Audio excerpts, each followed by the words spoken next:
Hello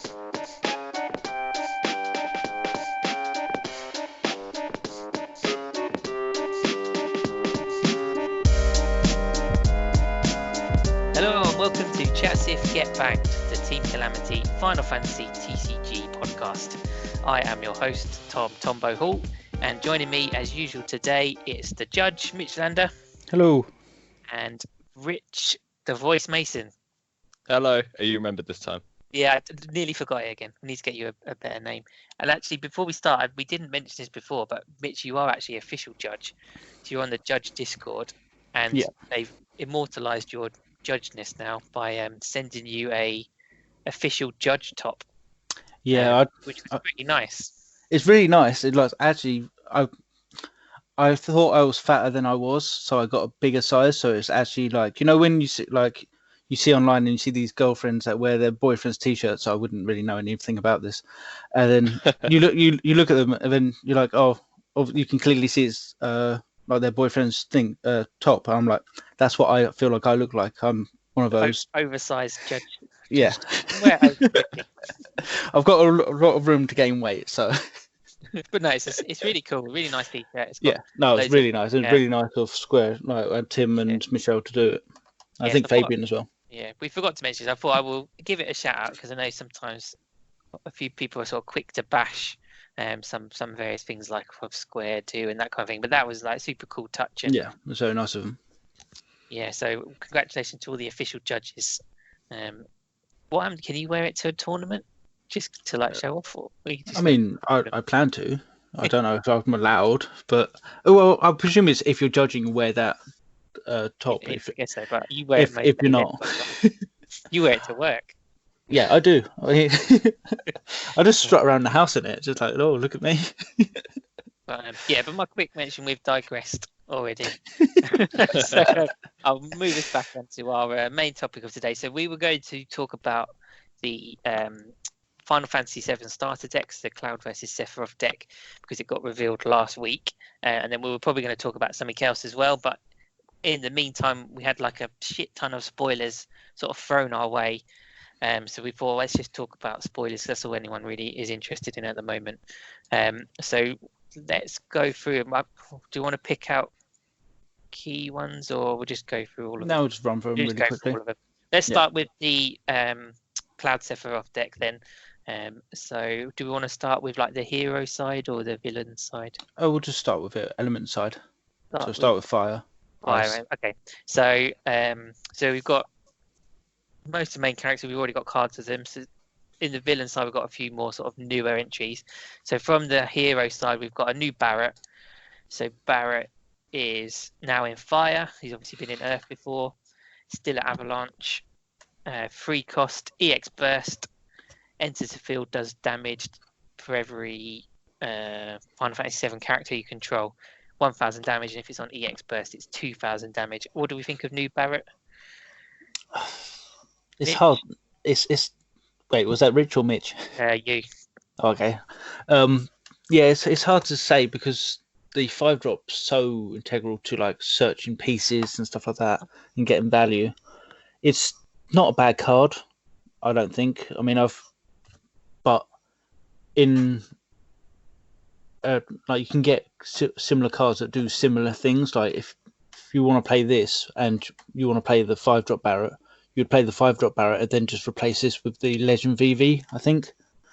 So it's nice, but I think it's just not as good as the others. It's made a problem. No, it's pretty cool. I think probably this is looking at more if you're opening up other branches of Final Fantasy VII. So I know a few people have toyed with the idea of like a Fire 7, so all Fire Final Fantasy VII deck. Obviously, you need Barrett for that one. I don't think this is the problem with most of the Barretts is you have to compare it to that starter 5-drop one, and that is that is pretty much the main engine of most of these 7 decks. It does work well with Zac, which is quite nice. But as you said, there's not really that many fire backups in FF7. I think there's Zangan, Cloud, but you want to run the other Cloud. Yeah, which you sort of concur with what we're saying. Yeah, I like it. Obviously, with the Jesse backup, he's going to be a 2-drop 7k. The pings on entry, but it all depends on what the board state is, because he could be a great Phoenix target as well. Using him a bit like Legend VV, like Mitch said. So ping one with Phoenix, ping the second one with Barrett. But yeah, as you said, the 5-drop one will be the sort of the premier, like the tier 1 Barrett, and this kind of sits nicely underneath. Yeah, definitely. Okay, cool. So we'll move on to the next fire one, which was a new red 13. So this is fairly straightforward. 4-drop, 8k. If you control another category 7 forward other than red 13, he gains 1000 power, haste, and first strike. I think this is really cool. I really like it. I always like the red 13 cards. And you're going to have another category 7 forward on the field, so he's going to be good. 9k first strike. Haste is, what more do you want, really? Brave. Brave, yeah. Yeah, fair shout. Actually, yeah, maybe. I've voted Brave side of him. Do you think you would use him? Did you, when you've played Earth, Fire 7, did you use any of the red 13s? Well, we both played Earth. We both played it. Yeah. Yeah, which one did you use? None. Yeah, none. That's what I mean. Did you use a red 13? No, you didn't. No. So I always like the old starter, where you like boost someone by like 3k. Yeah, I love that with Phoenix. Yeah, I really like that red. So yeah, maybe I'd probably run a couple of each. If I'm going Final Fantasy 7, I would go for all in. So I want to get as many people forwards as I can that are Final Fantasy 7. So yeah, I think he's cool. Rich, do you have anything to add on this one? No, just more warrior support for Opus 4 Ward. Oh god, we really are clutching at straws now, aren't we? Job warrior you control game plus 2000. 11k H first strike. Yes, there's no other 7 warriors. My only input. It's a simple card with a simple effect. It's boring. Is what the word. It's a bit boring. It's boring. I will say though that you've got that Wind Yuffie in the old start decks that can search a red 13. So yeah, it's got that, but then I think that gains haste as well if you've got red 13 or something. I can't remember what it does. Other than search red. Red 13 gains haste if you control Yuffie. No, well then that's even bad with this. So yeah, do you know what? Let's move on. Before I go, one thing that annoys me about it is the way his face is covered, just where it says forward. It just cuts off his face slightly. They just shift him up a little bit. Right there. What do I know? It's fine. You'll never see the card anyway. I will use this 100%. I like it. Okay, then that's the fire one. So then in the Earth side, we'll start with Cloud, because they're sort of trying to push this as like a new engine for the 7th thing. So the 2-drop Cloud, 5k. His tap ability, put a category 7 forward into the break zone. You can then search for 1 forward that costs 1 CP more than the forward you put into the break zone, and then play that onto the field. You can only use this in your main phase. This is quite neat, quite cool, new sort of ability. And just to clarify, you don't have to bring out a category 7 forward. So you have to sack a 7 forward, but you can bring out whatever you want. Are you excited to try this, Cloud? No. I wanted one of you to be like, yeah, it's so great. But go on then. Rich, you start with this one. I was excited about the card until I saw the power. And if history is anything to go by, it's the 2-drop 5Ks do not get played all that much, especially when they have tap for effect abilities. Luckily, it's going to be in fire, so you might be able to give him haste with Sage or Belias or something like that. So if they try and immediately kill it, you give it haste and then put him in the break zone. I don't know if that's particularly good value, but I was excited if it was going to be like a big body and a little bit harder to deal with. Yeah, 5k at the moment is not a great place to be. Mitchell, do you want to serve up any more for the Cloud? I think there is going to be some sort of crazy combo, which Matiske will put a 3-minute video up of on how you just win the game immediately. I think it is good, especially with Jesse, because it comes down as a 1-drop 5k. You play it early, and then you could literally go mental on a forward, and then do something crazy. So like You could even drop the forwards that no one remembers, the Azul Lightning one. So then you'd put that into the break zone, get a 6-drop, which I don't know what you'd want from that, something. But you can also get the Kamakamui back monster. So you'd get basically 2 things for just 1 forward dying. There are combos with it. It's going to take a lot of testing. I think this card. I think everyone's like mad about it because of I don't really play Magic, but everyone was saying it's like Birthing Pod, which I presume does a similar thing where you put lose 1 creature, I think they're called in Magic, and then get 1 of higher cost. So everyone who's played Magic knows how strong that was, and I don't know if it's going to have the same effect because it's Final Fantasy is a different game, but as I said, there is a lot of potential with it. Yeah, no, it's definitely going to be a cool combo. It's got the problem that it's called Cloud. We've only just had a good Cloud Legend, and then we're about to get another one. Yeah, so we're going to get the light one. Potentially this could be forgotten very quickly if the new Cloud is really good. So we'll see. No, I like it. A good play I thought of is you play the 3 CP Red 13, boost something by 3k, and then sack him for your hasty boy for the new 4 CP. I think that's what Kageyama was intending. Do you know? You have to be careful with spoilers because you always have to look at what was the intention versus what is the reality. I think that is exactly the intention of that one. Do you know what this Cloud reminds me of is Magic Pot, where it's just this card that has infinite combo possibilities and they all just go in the toilet real fucking quick. I've been talking about Magic Pot recently. Oh. I think it's going to be good in Wind because you can, like, if you play it early, and then you can play like Aerith, break it, activate your backups, get a forward down. I don't know. I think there's stuff there. Yeah, there's plenty of stuff. Let's move on to something that's a bit more obvious and is causing a lot of buzz, which is the Vincent. So Kageyama has a thing for Vincent. I think it's quite clear. He always gets sort of quite banging cards and quite a lot of them. This is new Vincent, 3 CP, 7k. Then he's got 2 specials. So the first one, Death Gigas, gains 1000 power, first strike, and then when he attacks, choose 1 dull forward of cost 4 or less, break it. So that's decent. And then at damage 5, the magic damage 5, Chaos special, Vincent gains 3000 power, first strike, and when Vincent attacks, choose 1 character, break it. And then a new effect that we've not seen really much of, this effect does not end at the end of the turn.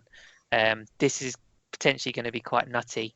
The thing to point out as well is the specials are just a blank S, so you just have to discard another card called Vincent. Are you excited for this one? Rich, you like specials? No, I don't. Oh, you don't? Okay. I don't like specials. I like the fact that they exist, but they never come off. So Mitch is a little bit more excited about this card than I am, so it's probably better that he talks about it. I like it because of the another card that's spoiled in the set, Aerith. I think it's going to be very strong. My only problem is the 5 damage, and it can be still quite slow. Like, it's very telegraphed. Like, you put it down, and you go, okay, go to combat, use the special, and it's like, okay, well, kill it. And now you've lost cards from hand, lost a forward, and it's like, okay, well, that's my big play. Congratulations, you've won. See you later. Have we had confirmation that you can stack this special as well?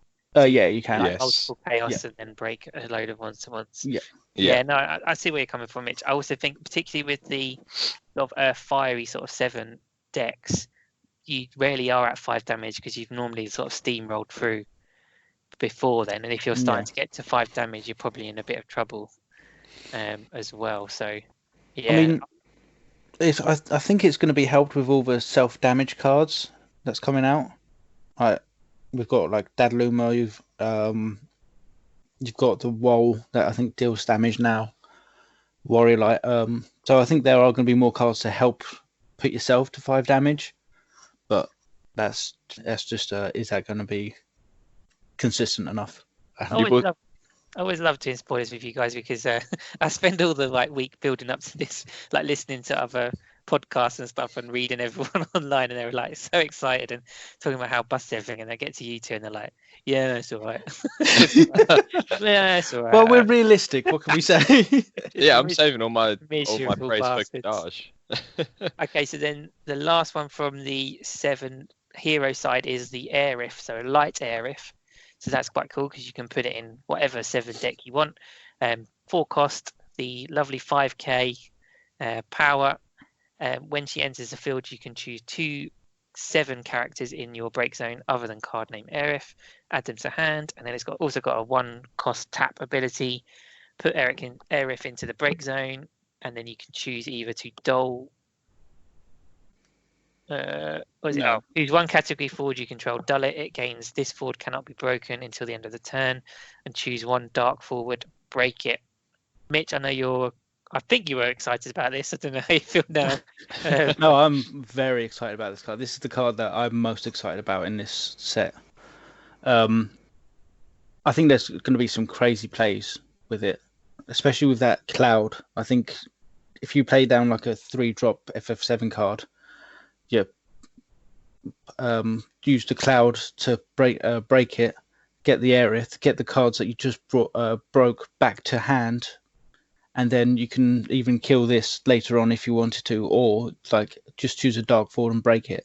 That's very strong because you've got you've got Hein, which can actually just protect itself, but you've got like Galdes, Camlanaut, a lot of cards like early on. Skadaj as well. I suppose that's the card. That's the intention, but yeah, that's. Rich, are you happy with Aerith, or are you just thinking, I'll play all these and then the next turn they'll drop Fina and everyone's dead?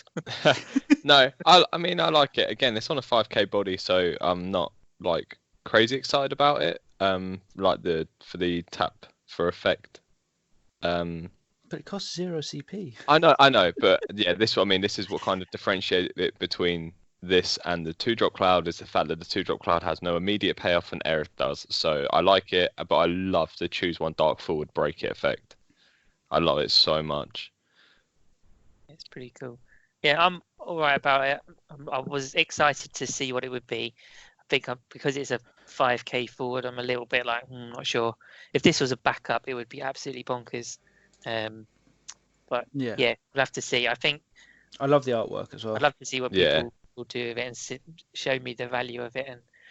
And I'm not a big fan of like value plays for the sake of value and stuff. That's not how I play my decks really. So that's why I'm not so enamored with it. But yeah, it does look pretty cool. Lots of effects, which is always good. So then we'll move now into the sort of villain side, I think is how they set it up. So there's this one is a little bit more interesting because they've got a little bit more spicy stuff. And these are interesting cards. So so we'll look at Sith, our namesake. He's now in ice. Is it a he or she? I don't know. Now in ice. It's now a backup as well. So this is really cool. So when Sith enters the field, your opponent reveals their hand. You can select 1 card in their hand other than a backup. If you do so, remove it from the game, and then your opponent draws 1 card. So my initial thoughts for this was like, it's just a shit Zidane. But actually, the more I've thought about it, I think it's really, really cool. And it's a bit different as well from what we've seen before. Mitch, this seems up your street. Yes, I love this card. Mainly, I love the name. Obviously, Kate Sith is just always going to be a great card. But they missed the get bang part. That's true. Well, we're going to have to just do that, so that's fine. If you ever when you remove someone's card, you have to say get banged. No, I love that it's searchable by Reeve, and it gives Ice Lightning a way to like tutor backups and really like make it consistent. The effect, it could be just blank, and I'd be happy with it. But I do like that you can play it. Your opponent reveals their hand, and then you may select one other than a backup. So you don't actually have to. You just see their hand, and it's like, yeah. Well, it's like, oh no, you're playing Wind Water.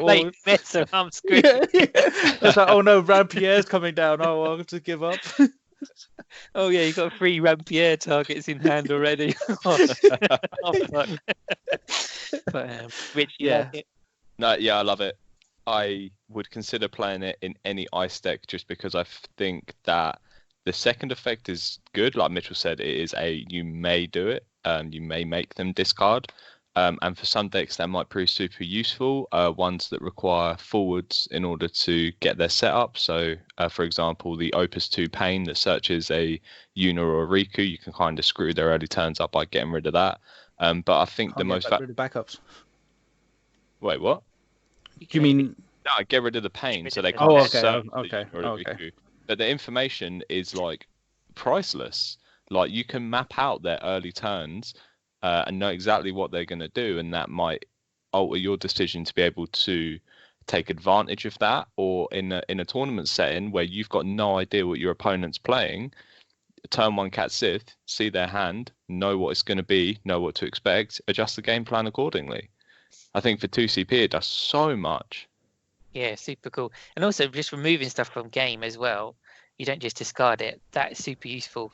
And even if you don't see this till like later on, or you've got ways of recycling it, you know, if your opponent's like building up for like their big turn, like it could be like a Rampare turn. So you know, like the Chantotos come in, it's like yoink it. Yeah. Or Rain. The Fina play yoink.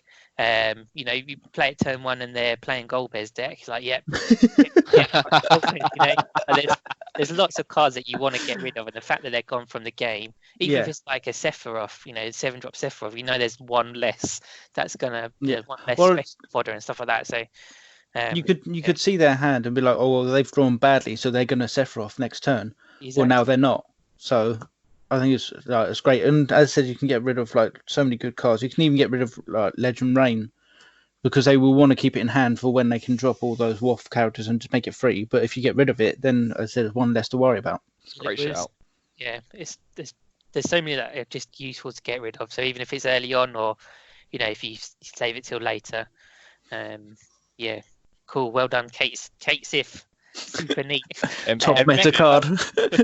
Next one, I'm not so sure about this. Hyphen been waiting so long for Don Corneo.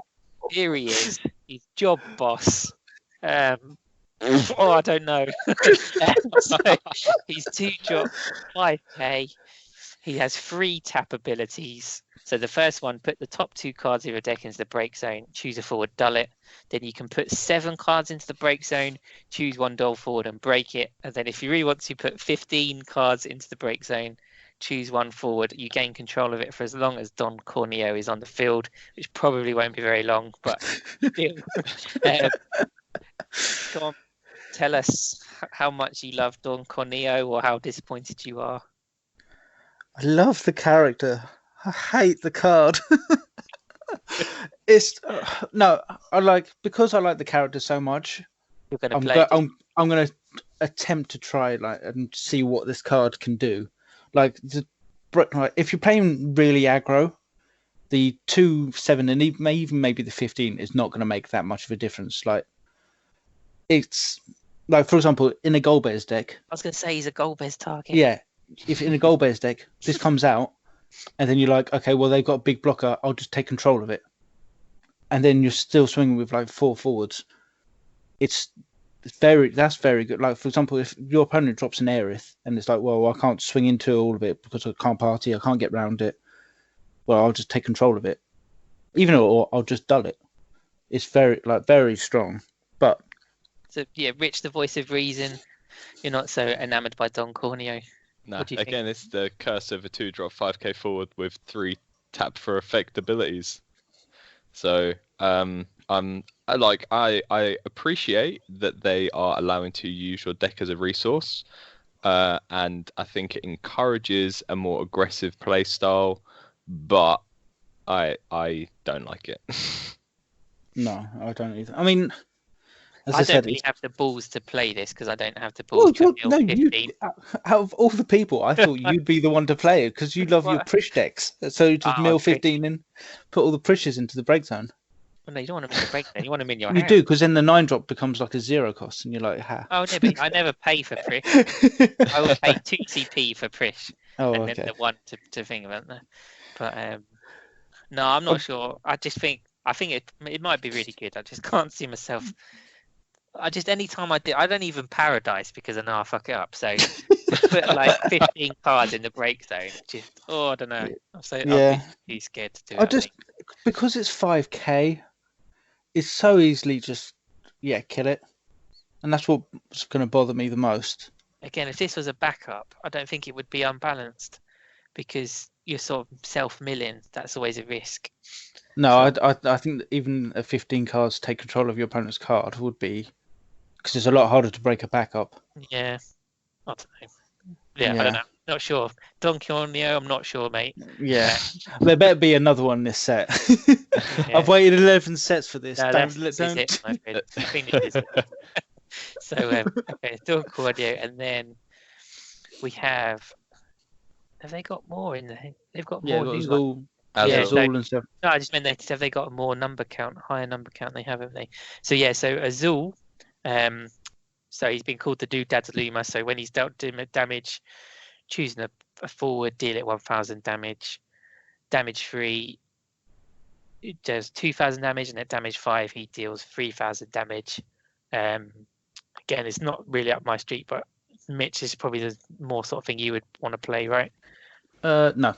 Oh no, okay. Everyone's saying that this is the new Dadaluma, but the problem with Dadaluma was when it was chosen, it dealt 4k. This doesn't do that. It's not really the problem.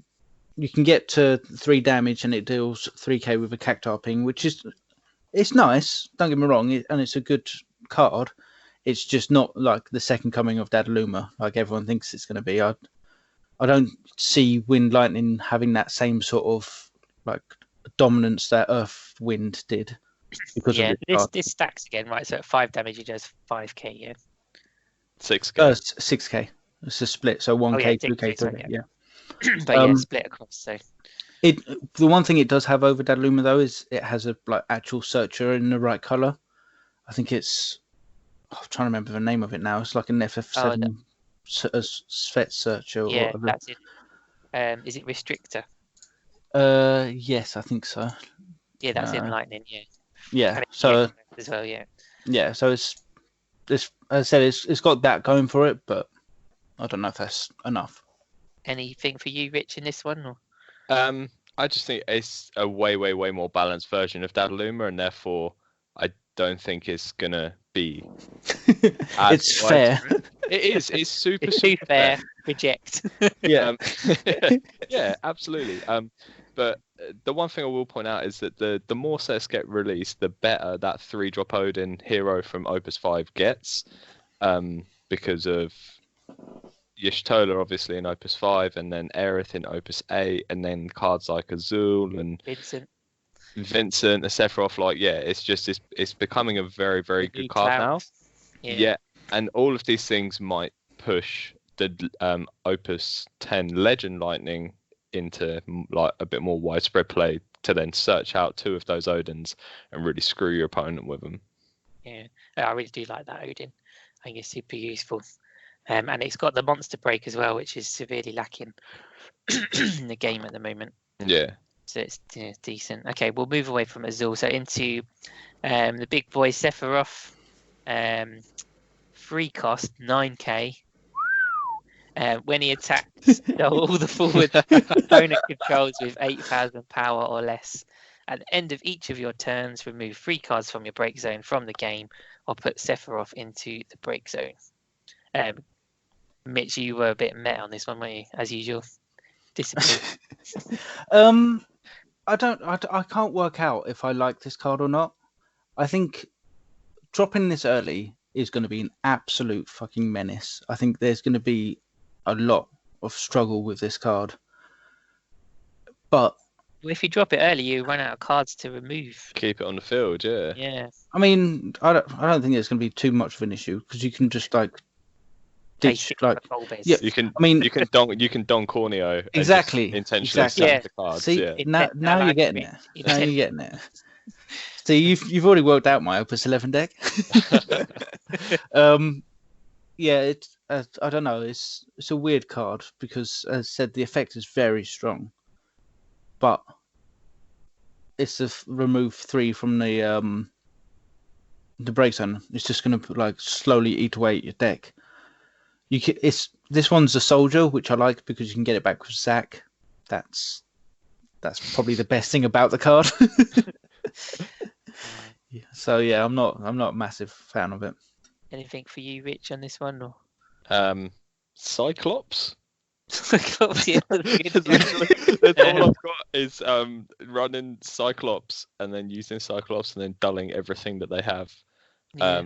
But again, yeah, this like goes into like super aggressive decks where you like run like weenie haste forwards that do things, or maybe you're using Aranea on 6 points of damage and everything's got haste, and you swim Sephiroth and win the game. It's kind of boom or bust. It's all or nothing. But yeah, the removing the 3 cards from your break zone is a bit hurtful. And if your opponent missed dragons, you're done. The one thing I would say though is because it's in lightning, it is the right element for this sort of effect because it's so easy to give haste in lightning. You've got your lures, red mage, even Ramus, so it's quite strong. Like if your opponent even has one of these, you can Ramu to dull their Sephiroth, give yours haste, swing, dull everything else, and then all your forwards can just swing from that. Yeah, it's nice to see that the Alpha Nord Lava Spider combo is now summarized in just 1 card. Yeah. I'm not sure on this one. I'll wait and see what the new legend is for Sephiroth. Interestingly as well, with the starter deck, they put 6 Sephiroths in, so there's 3 of this and 3 of the back attack hero. So clearly the intention of this is to just sort of like keep discard it for the special. Discard it for the special. Just keep like recycling your Sephiroth. So, yeah. I don't know. It's weird that it's like overpowered at 3 CP, whereas like you've got to really make him stick around. It doesn't really matter what power he is, because when he attacks, everyone's going to dull pretty much. So. Yeah, but it just makes him harder to kill. Yeah. I understand why they've made him a 9k. Yeah. If he was a 3-drop 5k. It would just be in the binder, never to see the light of day. All right, so then let's move on to the last one from the starter sets. And unintentionally, I've come across like what I think is the best till last. So that is the dark forward, which is it Kadaj or Kadaj? Kadaj. 4 CP, EX burst forward, overcosted at 9k, or overpowered, I should say, at 9k. And then here we go. So when a Kadaj enters the field, you can choose one of the 3, choose 1 forward, dull it, choose up to 2 cards in either player's break zone, remove them from game, choose 1 forward until the end of the turn. It gains instead of your turn, it gains 2,000 power and brave. So another effect that lasts until the end of the next turn. And then at the end of each of your turns, you may remove Kadaj from the game. If you do so, at the end of your opponent's turn, play Kadaj back onto the field. I think this is wicked, and not just for 7 cards. I can see me putting this in like every deck I play in the near future. Join me in my excitement. Rich, I'm going to go to you because you're always a bit more positive. Do you like this one? Yeah, no, I love it so much. I loved this EX burst. It's unnecessary, but I love it. It's so unnecessary. It's so unnecessary. I love it to bits. But I love all 3 effects. I think in my head it might make Citra a bit of a worse card if every time this is coming in at the end of your opponent's main phase and it's just constantly taking the summons out of their break zone, then Citra gets a little bit worse in my mind. There's so much that gets worse from that middle one. Just removing stuff from break zone. Yeah, that's what I mean. Is if they if they want to keep spamming Citra to pick up summons, or keep spamming Pyro to pick up summons, and you keep taking the summons out the break zone, he could work really, really well for that. But yeah, no, I love it. Yeah, things like a wind water style deck often discards the summons early to play the other stuff because he's going to get them back. And now you're just like, go. That Mega Sisters, see you later. That's worthless. The sort of Rampair has a lot of recursion as well, doesn't it? Well, you can get Rampair back. You can just remove it. Yeah. The Toto targets are coming. Yeah, boom, boom, boom. See you later. Waff. yeah, Rain, see you later. Lan, just get rid. I like Wicked, it. love Yeah, it. I love it, and I just think it's a very, very unique card with a unique mechanic, and that's why I like it, and that's why I want to give it a try. It's because it's new, shiny, new thing. Shiny new, and it seems wicked. And like, yeah, you've got options as well. So that even that 2,000 power Brave, you can give it to Kadaj yourself if you want. Make it 11k Brave. You'll probably get rid of it at the end of 10 anyway. But yeah, awesome, very good. I like the way it protects itself as well. So you can sort of play it early and then just sit back and just keep getting that effect. Yeah, very good. Any more to say on this one? Should we move on? Because there's like a million other spoilers. I will just say, yeah, speaking of spoilers, there is going to be a spoiler now. They have never made a bad Genesis, and this is one of them. Genesis? I don't think I've got Genesis on the list. No, this is Genesis. Oh, is it the same person? Yeah. Oh, right, I didn't know that. Oh, spoiler alert! I've just said spoilers. I don't even know who this person is. What are they from? Well, Kadaj, she's from the film. Oh yeah, I need to watch that again. Don't really remember it. Maybe he's going to be in the game. Oh my goodness! I thought he would be a remake deck, but then no, because I don't think Azul's going to be in it either. Yeah, because they need to fill it up a bit, don't they? Because they're stuck in Midgar. Oh no, Azul's called Dirge Cerberus. Yeah. Okay. Yeah, let's move on to, we got like so many spoilers that actually sort of got chucked down after the reveal of this. So I'm just going to go through the order I've got them here in this catalogue. I don't know if they're chronological order. I don't know, but I do want to do like 1-sentence summaries for each one. Yeah, we'll do a quick summary on each of them, and then if it's really good, you can have like a little bit more. But I'll move on. So the first one is potentially a massive game changer for the whole game, particularly for fire. So that's True Chaspel. So this is the backup that you can basically negate all of the effects that stop forwards taking damage. This is massive, right? Yeah, I think so. I think it's a great card. What? I thought you were going to be like, yeah, it's all right. Yeah, it'll do. This is it. It's possible. We've talked before, I think, about the chapters effect. I think they called it true damage or something like that. Yeah. Where fire can always get through, and we were like, it needs to come. Now it's here.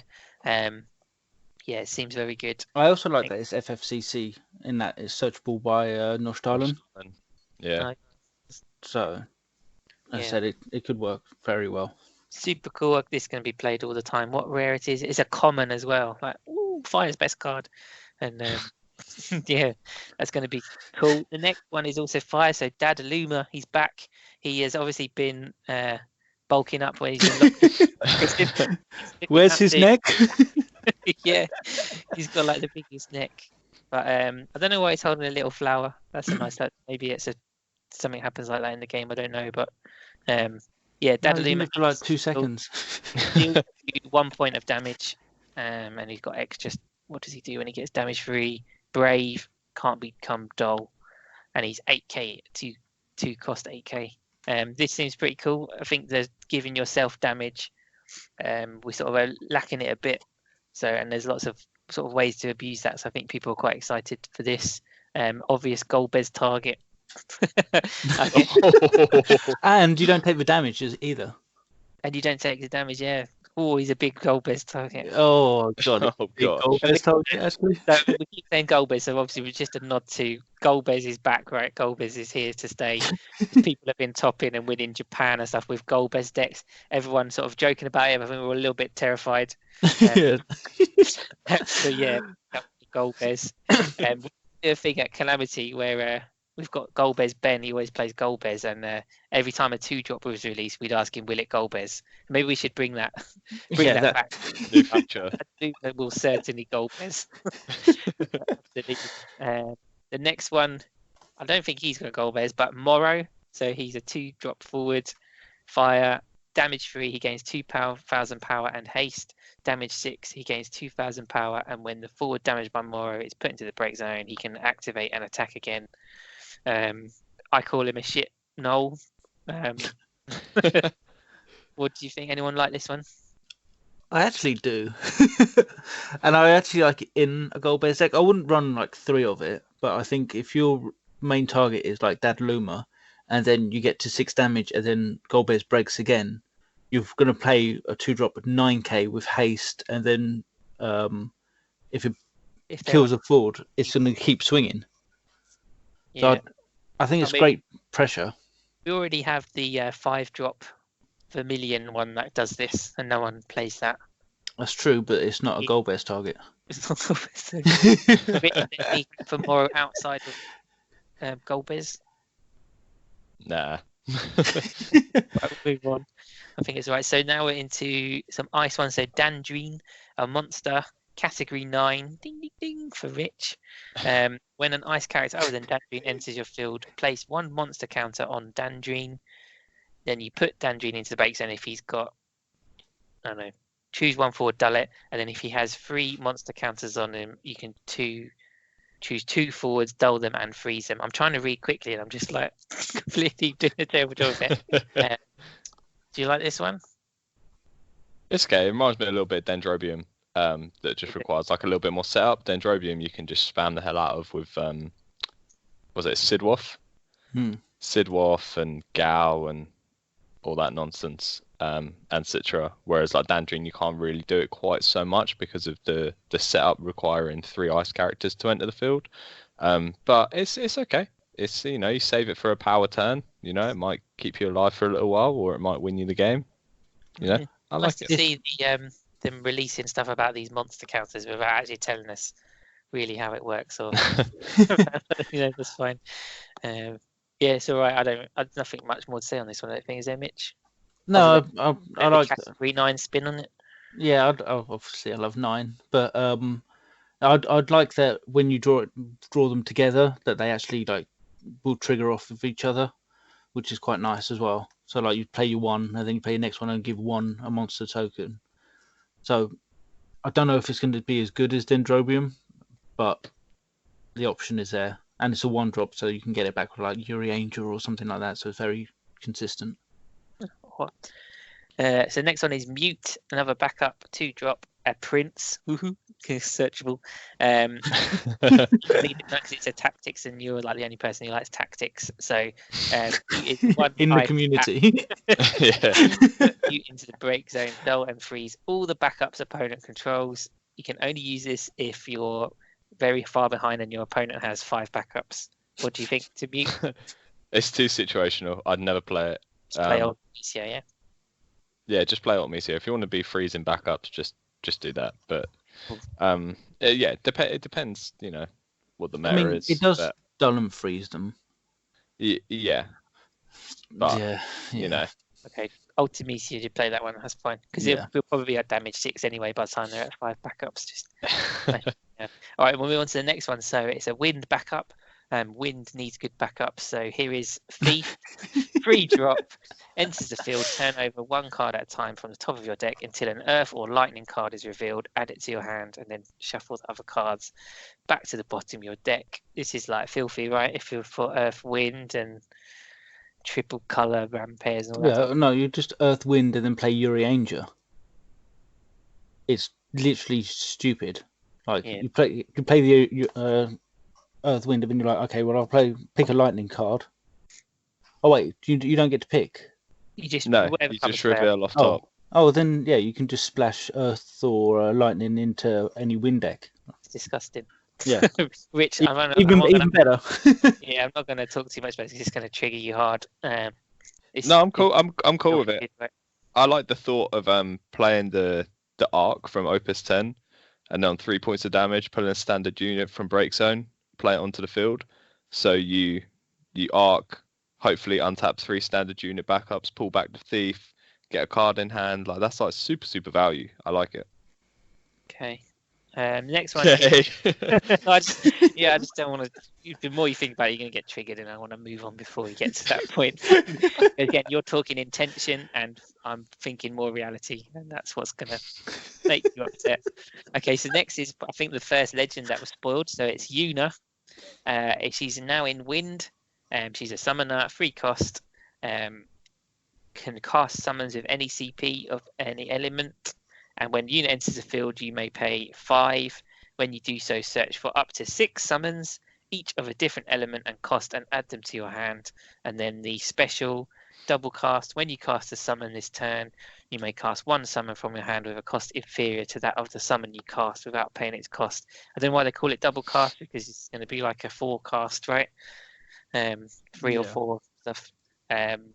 Mitch, you're sort of our main summoner player at Calamity. How good is this? Or not good?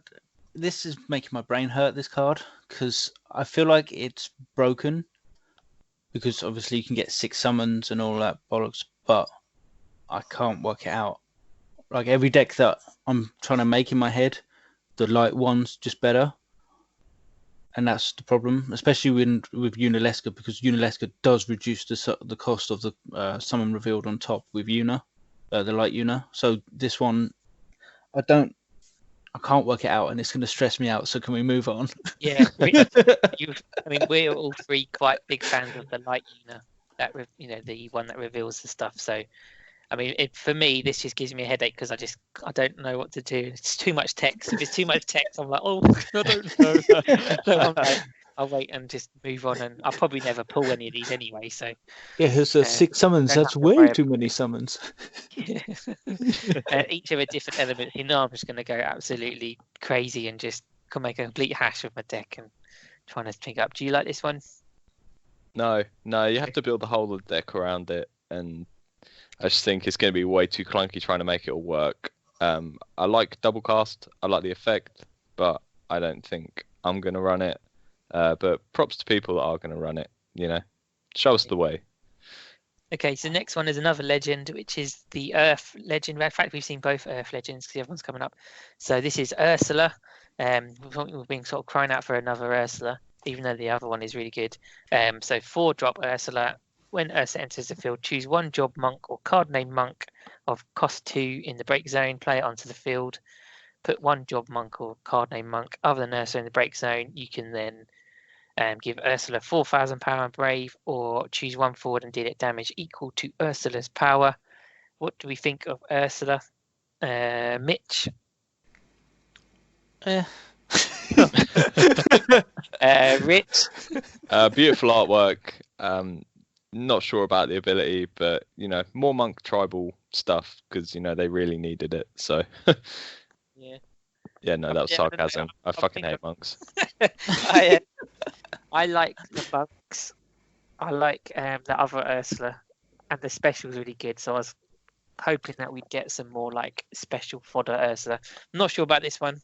I don't know if there's good enough to cost monks that's worth playing. Well, you got the backups, but then you're forcing yourself to play cards that are like not as good. Yeah, she's only 5k, so she's not going to stick around long. Well, you can boost her to 9. Yeah, but then when the monks that you put in the break zone, they all have like break effects anyway, don't they? Yeah. What they need is a monk. So let's think intention. Intention is there's probably going to be some good targets for this coming. So we'll have to wait and see them. Yeah, the problem I've got at the moment, I think the monks you want to break, like one of them gives you like 3k and brave anyway, doesn't it? Yeah. Well, what they need is like a monk Goomba, one where it'll break and search you another monk, and that's it. Yeah. This is now good. Oh man, I've tried Goomba, and then what I find is I draw one turn 1, I'm like yes, and then my next turn I draw 2 Goombas. I'm like, like Goomba's down. That's why you run Artemisian and then just smile. Yeah, but I got to play water. I don't want to play. No, water. yeah, okay, that's fair enough. Right, okay, move on from Ursula. We'll have to wait and see on that one. Then next one we got the pre-release bonus promo, whatever you call it, which is Cindy. She needs to zip up her coat because it's very unfamily friendly. It's Storm Dennis is not. It's going to affect her. I love the Cindy card, and it is because of the text. Yeah, both texts. Very prominent effects on Cindy. So yeah, you can search for 2 forwards of category 15, add to hand. The tap abilities are just a bonus really, so it can give Ignis Brave because he's the only one who won't have it, and then you can give stuff 3,000 power. I don't think you need to worry about that. This is pretty obvious. Yeah, it's pretty cool. Everyone agree? Yeah, a shout out to Peter, who absolutely loved this card when he first saw it. He didn't even see the text. He- I want 3 foils yeah. for non-use in the deck. Yeah, never trade your Cindy's with him. Right. Okay, so now we're on to the next Earth Legends. So if you're a fan of Earth, you've now seen both the Legends. I don't know if that disappoints you or excites you having to see them. I don't know if you're a sort of person that likes to wait till everything gets released. But this is the Tifa. So we knew there was a Tifa coming. 5-drop, which is always a bit of a worry. If you control the card named Cloud, Tifa costs 1 less. It's card name Clown, which is cool, so you can use that new backup if you want to. And then category 7 forwards other than Tifa you control gain 2,000 power and brave. And then at damage free, the category forward you control cannot be broken by opposing summons or abilities that don't deal damage. Tifa seems pretty good. Is this the 7 version of Rain? Is Tifa going to do what Rain did to Waff? No, but I do like this card. And the one bit of the effect that you actually missed out is when you control Cloud, you can pay any CP of any element to play Tifa. This So new Legend Cloud, which is going to be banging. yeah, but if you play like the Mono Fire version that you were mentioning earlier of the FF7, you can actually still just play this in the deck because you can pay any element to play it. So you just play Fire. Yeah, that's true. Yeah, I mean Tifa needs 7 stuff because most of the 7s you play Cloud anyway. So yeah. Rich, what do you think of Tifa? I like it. Initially, I was kind of like between 2 minds of whether you run this or the Opus 8 starter Tifa, but I think the more I read this one, the more I'm like, yeah, I think this is the one to go with.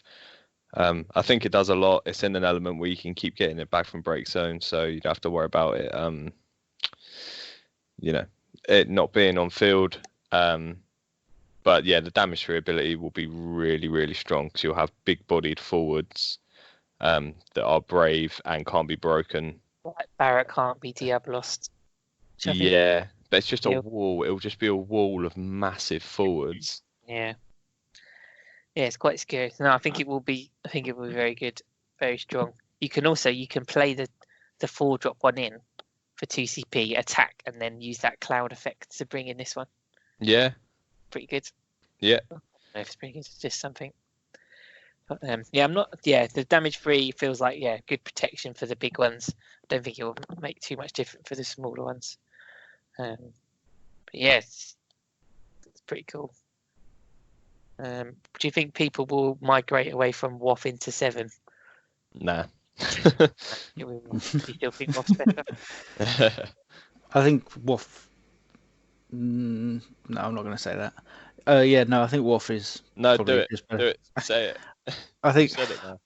Well, from what I've seen, I just think WoF's going to take less thought, and in the tournament setting, that's probably better because then you're not going to get You're not going to get tired while playing multiple games.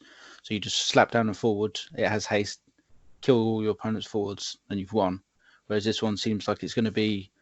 You need Barrett. You need to get back your Tifas if they die. You need to protect your Tifas. You need to protect your Barretts, your Clouds, and all that sort of stuff. It seems like it's going to be a lot of like faffing around just when WoF can do like so much more quicker. Yeah. All right, let's move on to another monster. Mandragora was another 9 monster. When an Earth, so it's basically the same as Danji. So when an Earth character other than Mandragora enters your field, place a monster counter on Mandragora.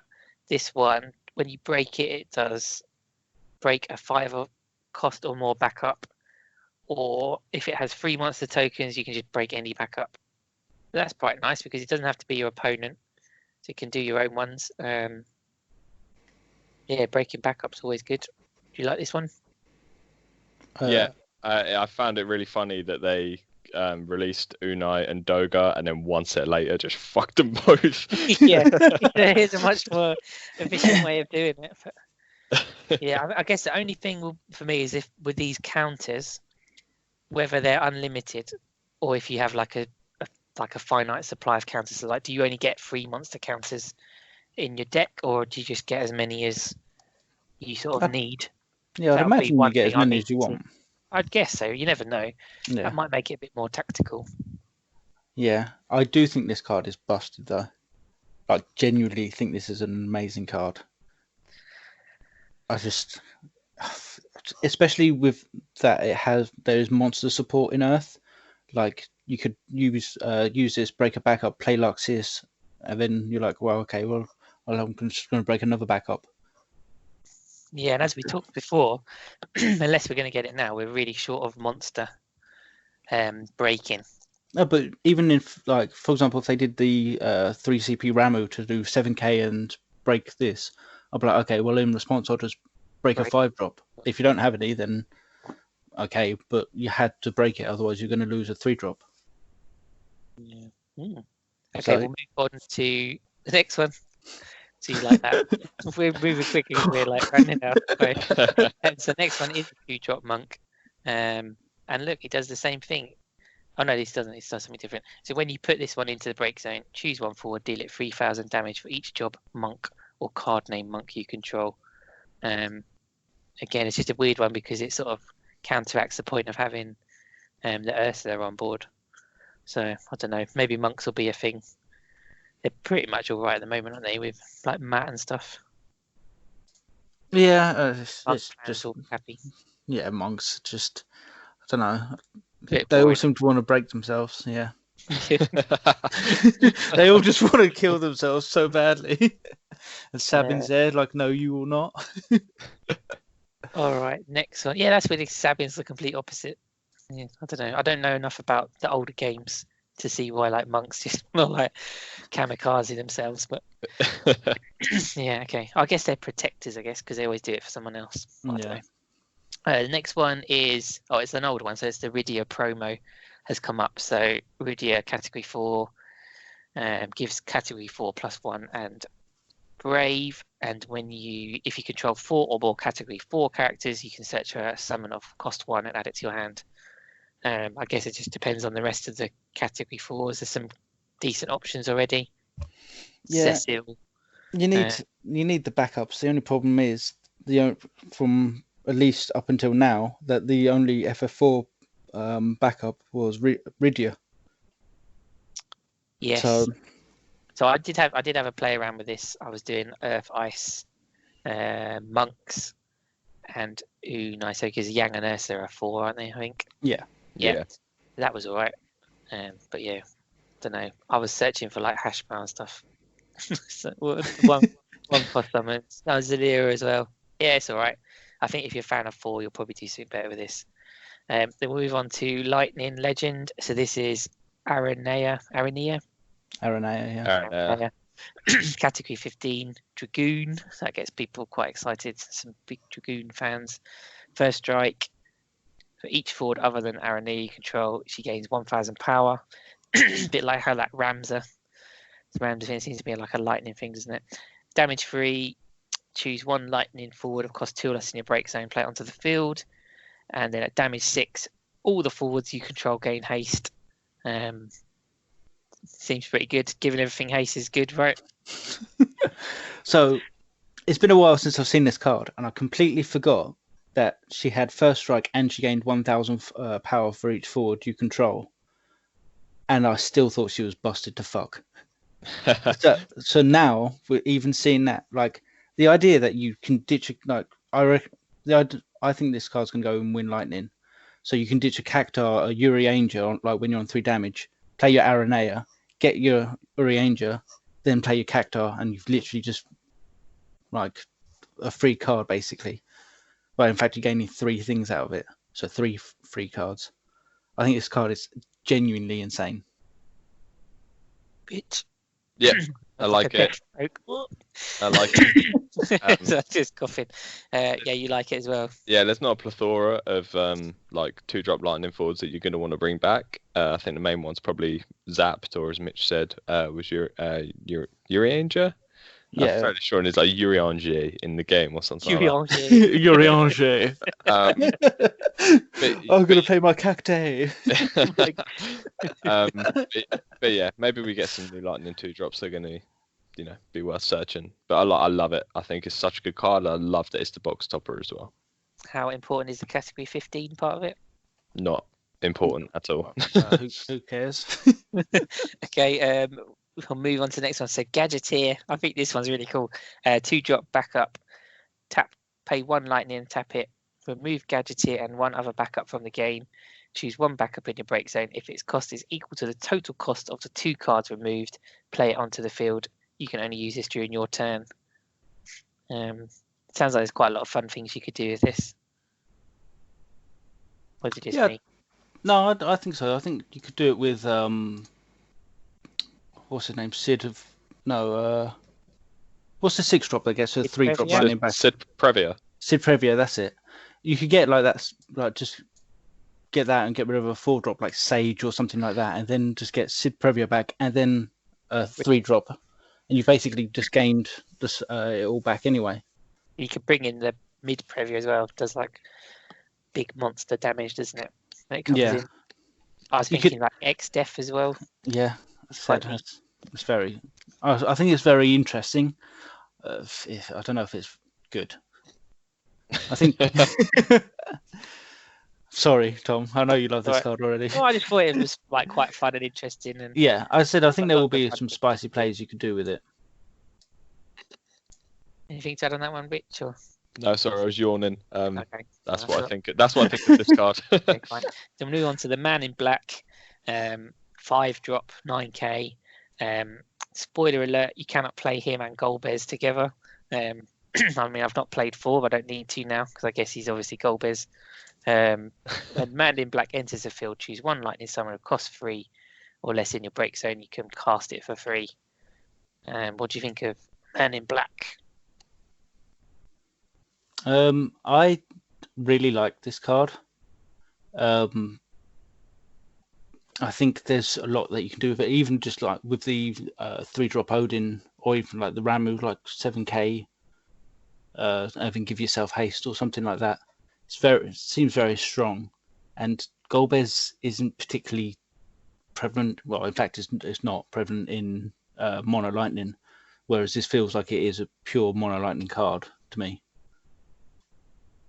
Rich, would you like it as well? Or? Yeah, I agree. I said Mitch took my main point, which was going to be about the 3-drop Odin. We were talking it up earlier, and now you've got something that's potentially going to bring it back and kill something. The only thing I'm a little bit befuddled about is why his job is ? And is that relevant to anything? There is another one with that, isn't there? Yeah, the mask. The mask. Ah, yes. That's a completely different game. I know, but maybe we get like a tutor card that's like search for one job ? You like when you say you think you're like Ron Burgundy, like search for one job. Yeah, no, I'm not massively enamored by this one. I think it's pretty good. Could be good to know.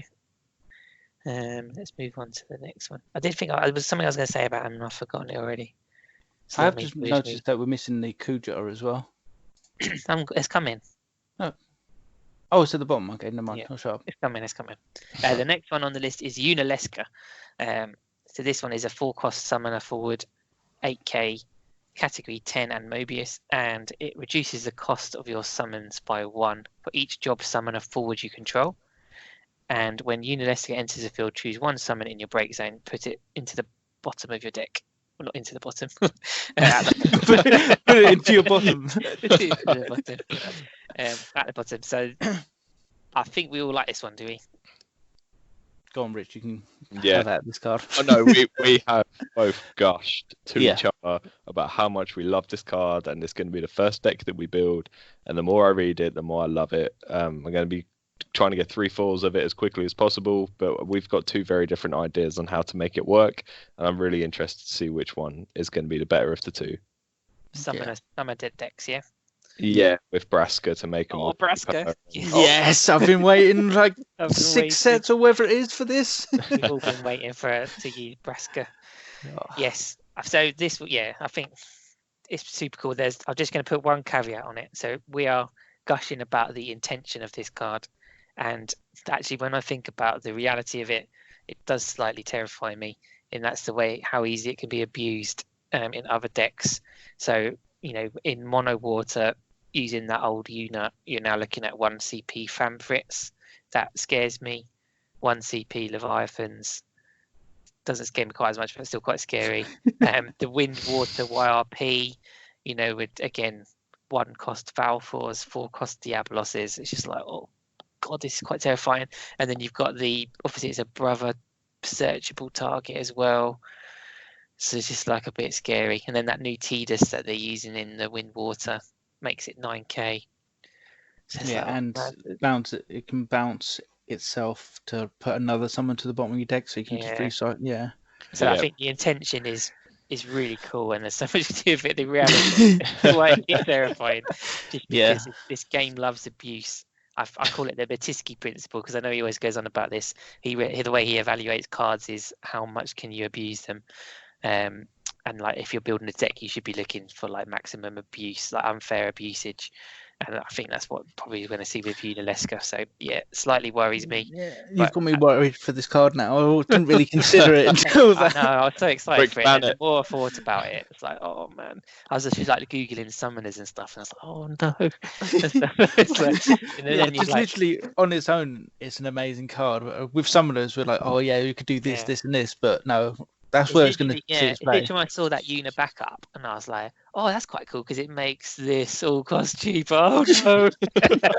It suddenly dawned. So yeah, that's a worry. But yeah, maybe there'll be some good summoner cards, hopefully. But not summoner cards, summoner decks.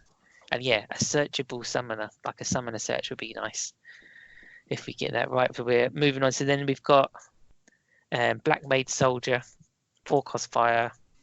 Enters the field, choose a forward opponent controls. If the cost to play Black Mage Soldier was paid with CP of 2 or more different elements, deal it 5,000 damage.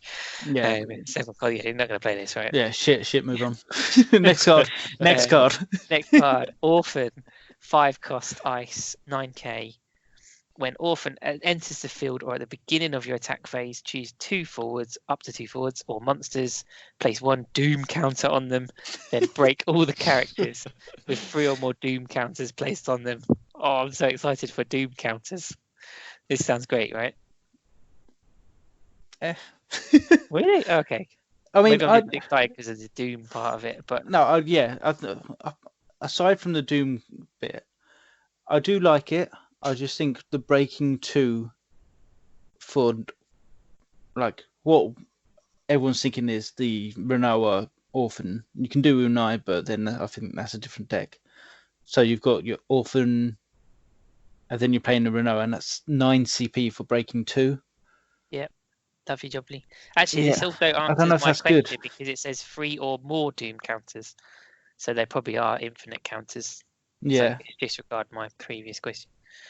Okay, maybe it's, I don't know, the old Orphan is proper good as well, isn't it? Yeah, that's the thing. So, but again, if you struggle to kill this, a bit like that Yasmat as well, like if you struggle to kill it, you're in trouble.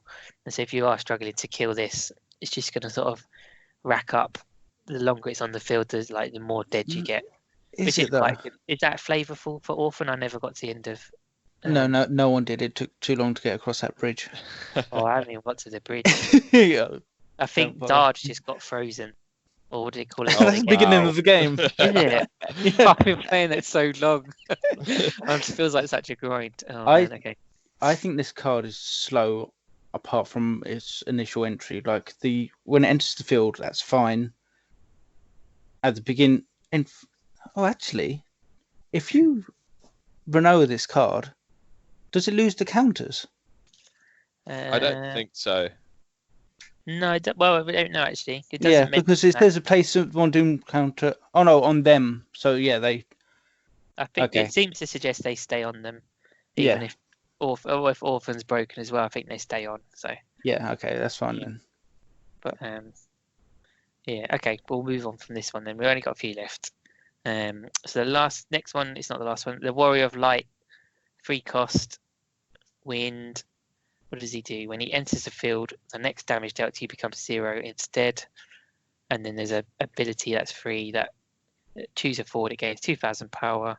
If it dies, you take a point of damage. Do you like this one or? Yeah, it's quite a unique mechanic. It's quite a unique card. It's a Phoenix target. You know, I think the nicest thing is that it stalls out when damage is going to be most advantageous, a little bit like the 4-drop Gabranth does. So if you're like me and you like playing decks that don't really come online until you've taken 5 points of damage, it's going to keep you in the game and keep you in that power spike of 5 damage like a little bit longer. So that's why I like it. Yeah, I think you hit the nail on the head with the Phoenix target. I think that's actually going to be massive, especially if Fire Wind does become a thing. With, like, as I said, we were saying about with the Chu Chaspel and stuff like that. If you can give the fire forwards 2k, and a lot of them do have first strike and stuff like that, or you can Belias. So, but with this, it seems like it's also a lot of fire cards want to get to high damage, so it also helps. So you can trade up with your weenie forwards and then get to your 5 damage and then just protect them. I don't know. I really love this card. Okay, I didn't think there's going to be that much to say about it. So, yeah, again, I think it's going to be one I don't really know what to do with it. So I'll let you boys know. I haven't really thought about it. I don't really play wind, and No, I don't really play water, so I don't really think too much about them when I see them. So, and that's probably where I'm coming from that one. Okay, we're nearly done with these. Next one is another Barrett. This is more up my street. So 4-cost Barrett, 8k. He's got 3 abilities on him. So 2 earth and a tap. Deal 4,000 damage to all forwards opponent controls. So it's like a power crept. What is this one? Sat beam. And then we've got 4 earth and a tap. Choose 1 dull forward, break it. And then the special Ungar Max, which is pay 1, 2, 3, 4, 5, 6 plus the special card and a tap. Break all the forwards and monsters opponent controls. That sounds quite exciting. What do you think of Barrett? You're going to say just play the 5-cost Barrett, but say it for me. No, I think this is a mono earth Barrett, which is obvious from the specials. But you can also run Aerith with this to get back your Barrett to make that Ungar Max incredible. And you also have protection from it from your opponent's ones with the Tifa. And I think that's like very important. So I really do like this card. And it gives him Brave as well, so he can attack and then do Yeah, exactly. Outside of Mono Earth, it might get to see play in Ice Earth, but just not with the special. But yeah, yeah. No, I the special terrifies me, but other than that, I'm not really fussed about it. Well, it is quite scary. Yeah, no, I think you're right, Mitch. Mono Earth Barrett, he probably will come outside of the 7 decks. You could just, you might want to put him in other stuff. Yeah. Yeah, it's pretty cool. I don't remember Ungar Max in the game. I think it was one of those ones that, like, I've hit level 3, like the 3rd limit break, number 2. Okay, we'll move on to the old, Cataclysm. So who cares? Yeah, I think that's probably why I don't remember it. Yeah, Barrett's cool, and it gets me excited because if lots of people play Barrett, I'm going to play Kimari, Ronso Rage, steal their Vincents and steal their Barretts. So that's why I'm excited for Barrett. And then I'll just play the Tifa down and you've lost. No, because it'll just. Oh yeah, it won't break, will it? No. Oh no, we had this conversation, didn't we? Yeah, so I'll play Yuri, wipe the Tifa, and then do we'll get. Okay. Kimari lives on. The next one, so we've got more Turks, except they've got the same name as the old Turks. I suppose there's only a few of them. We need. What's the other Turk? Elena and Seng, is it? I don't know how you say it. Oh yeah, we really need them because the other Turks are all right. So we were hoping for some support for the Turks, and we've got it in the name of one of them we already have, which is a bit of a shame. But it's Rude, doing his best The Rock impression.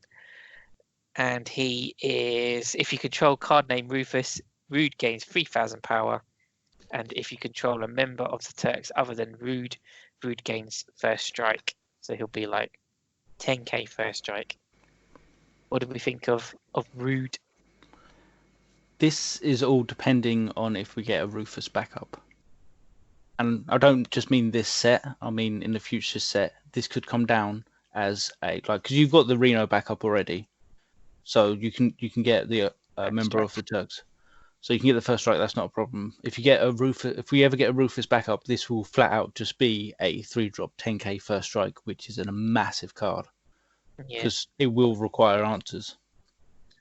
Is there, there's like share names in other games. Is there a Rufus in any of the other games?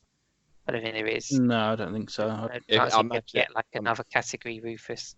I imagine if that ever happens, they'd make it like Rufus and then the category in brackets. Yeah, like Garland 9. Count. Yeah. Yeah. Anything to add on this one, Rich? Nope. 3-drop Odin next. Odin. Unless they're playing Earth Lightning with Tifa. Oh. When I saw the Tifa, I was thinking, I'm not really so sure about the damage free because not much does straight break anymore. And then like every time we've talked about it, we're like, yeah, you can't break it. I'm like, oh yeah. Good. Right, next one is Ton Betty. So Ton Betty is a backup 2CP. The card name Mirror you control gains 2,000 power. When Tom Betty is put from the field into the break zone, draw 1 card. This just says everything to me that I hate, so I'm not going to talk about it because I don't like water monsters or any of that. I don't even know who Mirror is. So outside, I know what a card is obviously, but outside of the games, this does not speak to me at all. Mitch, this is your sort of stuff. Yeah, I like it, but if I'm not mistaken, it's the same name that searches the mirror in the 3-drop. So would you rather search your mirrors or would you rather just accept when they come and then this one game gives it 2,000 power? It's FFCC, so searchable Nordstrahlen. I don't know if wind, water monsters could be a thing. And I really don't understand the break back up. Like you break it and you draw a card. I don't really see where that's going. So that might be something. Yeah. Because maybe there's a new mirror coming. I break stuff. I do find it funny that the little like annotations at the bottom, it says FFCC, my life as a Dark Lord, and you just look at the card. Yeah, that's why I didn't realise. We were just talking about Mirror before we came on, and I suddenly realised its job was Dark Lord. And I was like, oh, it's like I thought it was like a cutesy like monster summoner thing. But I guess it's is that the most terrifying villain in FFCC? This is that kind of game again. It's one of Rich's games. Just let him. No, honestly, Fantasy 9 Part 2. I've never heard of that game ever. I think it's like a mobile game that was released only in Japan or something. I can't honestly can't remember anything called My Life as a Dark Lord. Maybe it's like an autobiography that like you read alongside the game. Because there is Dark Lord, is there? The fire one. He's just called Dark Lord. Is that the same game? Don't know. Can't remember. It might actually just be a Dark Lord. Don't know. We'll move on. Kuja. This is the last one. It's the Lightning Legend. Kuja is now in Lightning. He's 4, cost 4, 8,000 power. When Kuja enters the field, choose 1 forward of cost 3 or less opponent controls. Break it, unless they're running Tifa. Kuja deals you 1 point of damage, and then it's a little more damage dealing. And then Fundaga special, 3 lightning, and the special card obviously. Choose up to 2 forwards opponent controls, deal them 2,000 damage, then deal 5,000 damage to all the damaged forwards opponent controls. Wow, that's a mouthful. Mitch, I keep handing over to you. You're sort of raving loony about this one. Yeah. God, I genuinely think this card is incredible. Can I just, before you get going, I'm on the Zodiac Brave, so thank you Zodiac Brave for compiling all these comments. And there's a comment next to it. There's one comment on the picture and it says, "This is absolutely garbage, especially for a legend." Come on, Tell us more, bitch. Tell us. Right, so I don't mean to tread on anyone's toes, but this is basically it enters the field, it breaks a 3-drop, which is, as we keep comparing it to, a 3-drop Odin. Like it'll come down, it'll break an Aerith, it'll break a Yustola or something like that. That alone is good enough for it to see play, but the point of damage that you deal to yourself synergizes so well with lightning because of that 2-drop Seymour. You play the 2-drop Seymour, put a 7-drop Odin on top, and then this Cujo will kill 2 forwards just by just entering the field. The special, I can't work out how to make it work, so we'll just pretend it doesn't exist.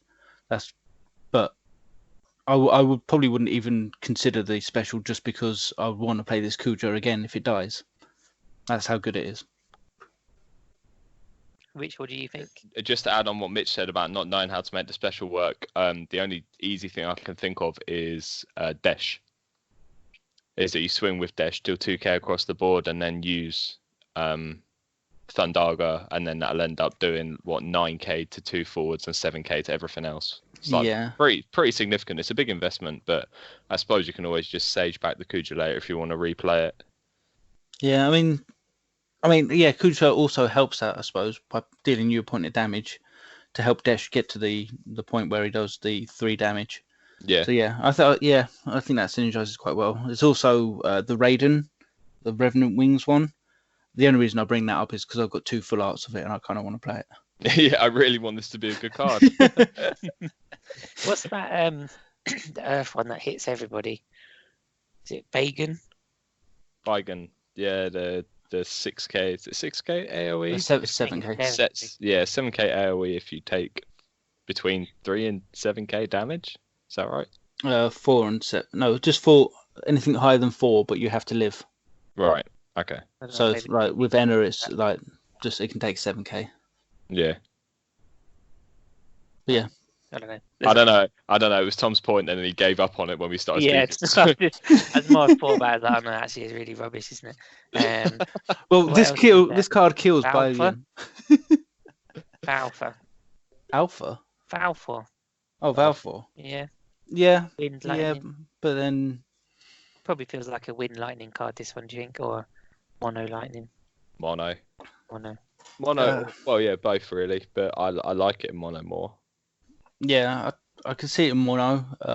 But again, I can also see it in because you can pair the ping up with the special in wind.